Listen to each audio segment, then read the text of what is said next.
Hi, welcome to this edition of 10 in 10. This is a show where we try to get through 10 education technology topics in 10 minutes. So hopefully you can learn at least 10 things in a very short period of time. And usually we talk about education technology in 10 in 10. So today we're talking about 10 awesome English language arts tools. Now, when we say tools in this case, because we're talking education technology, we're talking about web tools. So these are all online tools that teachers can use and also our students as well. And parents, you can use them as well.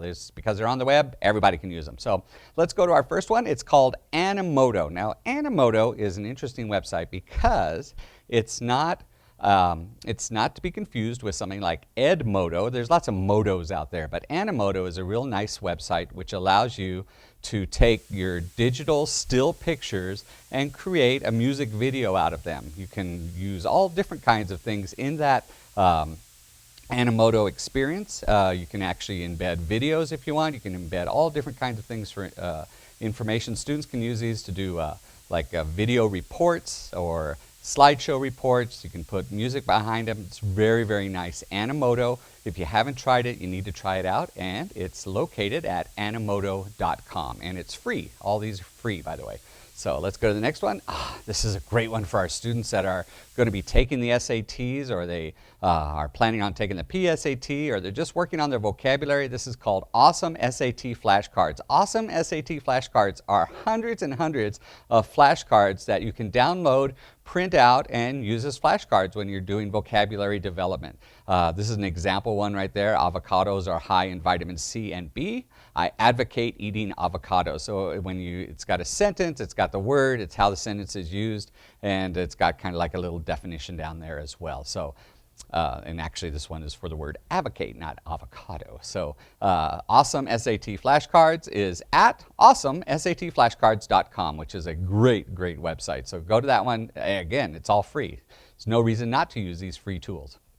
Our next website is called Inanimate Alice. Now, Inanimate Alice is an online game that, well, instead of me talking about it, let me show it to you. Here's a cool video about it.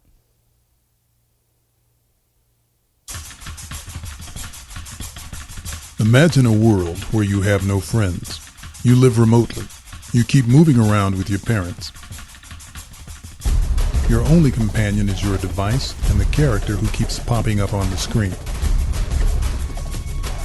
This is Alice's world. Homeschooled until she was 14, Alice has never had a childhood friendship. So, she talks to Brad on her device, and he talks back to her. They go on adventures. They make lists together.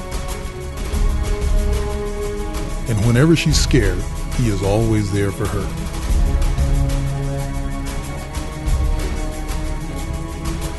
Do you have a friend like Brad? What would you do in Alice's shoes?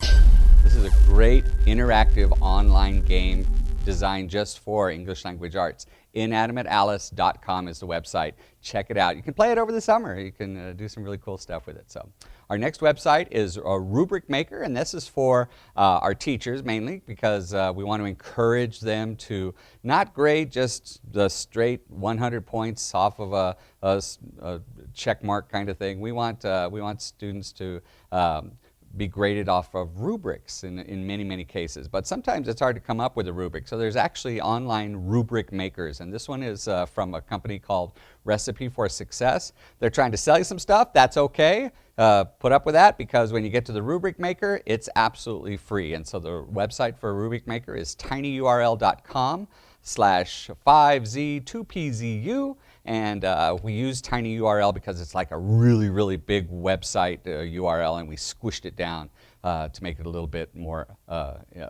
easy to get to. So go to that tinyurl, and it won't show up as tinyurl. It'll show up as Recipe for Success, and you'll find some really cool things on there, including this rubric maker. All right.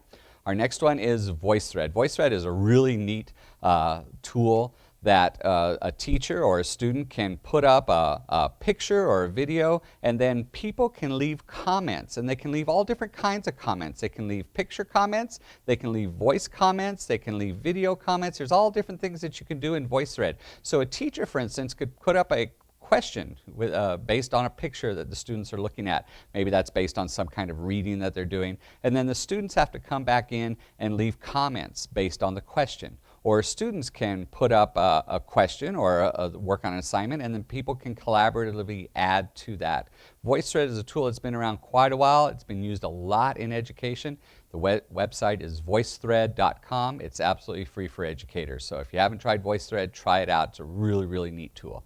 Our next one is this crazy collection of English language arts resources from Scott McLean. Scott McLean is one of the great education technology bloggers that's out there. He does a lot of work, and one of the things that he's got is this huge collection of English language arts tools that he actually collects in his Delicious account. If you don't know about Delicious, it's a place where you can just, when you find something cool on the web, you can add it to your Delicious account.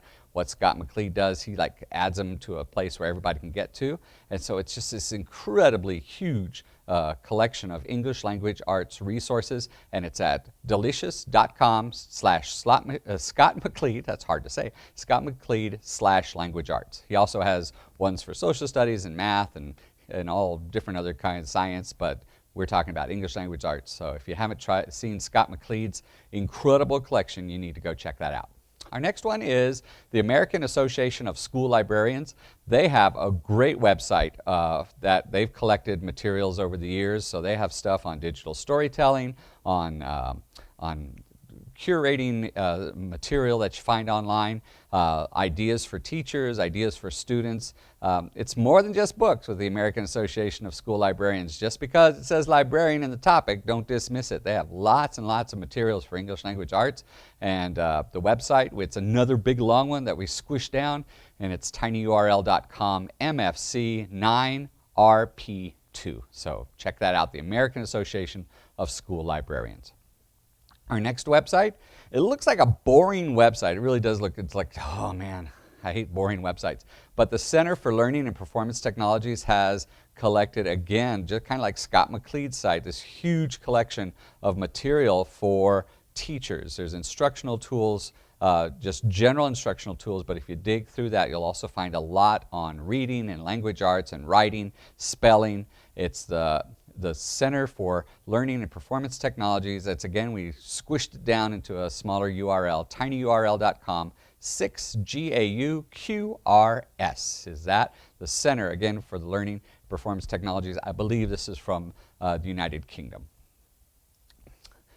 If you're not, if you're an English language arts teacher and you're not sharing what you're doing, or you're not reading what other people are doing in their classrooms, you need to start. And one way to do that is to start reading other people's blogs. There are tons and tons and tons of education blogs out there in every kind of topic. So in English language arts, teachers should be reading other English language arts teachers' blogs.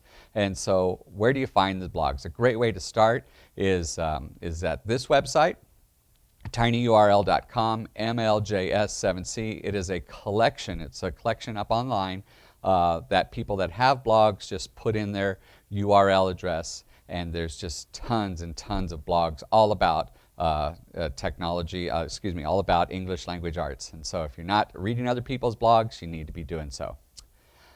The next one is one of my favorite sites. It's called Today's Meet. And if you haven't used Today's Meet, it's for something that we call back channeling. And what back channeling is where the conversation can take place while the presentation is going on. So say, for instance, you're doing a presentation on the book that you're reading in class, Shakespeare or Moby Dick or whatever, and then the students can actually be using Today's Meet to kind of have a back channel conversation with other students in the class. So they can write down their questions, they can make comments, and then the teacher who's controlling the Today's Meet site can then monitor the questions, so the students aren't always just raising their hands. They can just ask, and maybe the students can answer their questions before they get to that point. So teacher doesn't have to ask the questions. Students can be taking charge of their own learning there. Todaysmeet.com, great resource. Let's go to our final ones. Awesome SAT flashcards, Rubric Maker, Inanimate Object, Voicethread, Scott McLean's website, the Directory of Learning Performance, the American Association of School Librarians, Today's Meet, Animoto, and Education Blogs. We did it. 10 in 10 minutes. We'll see you next time. Bye-bye.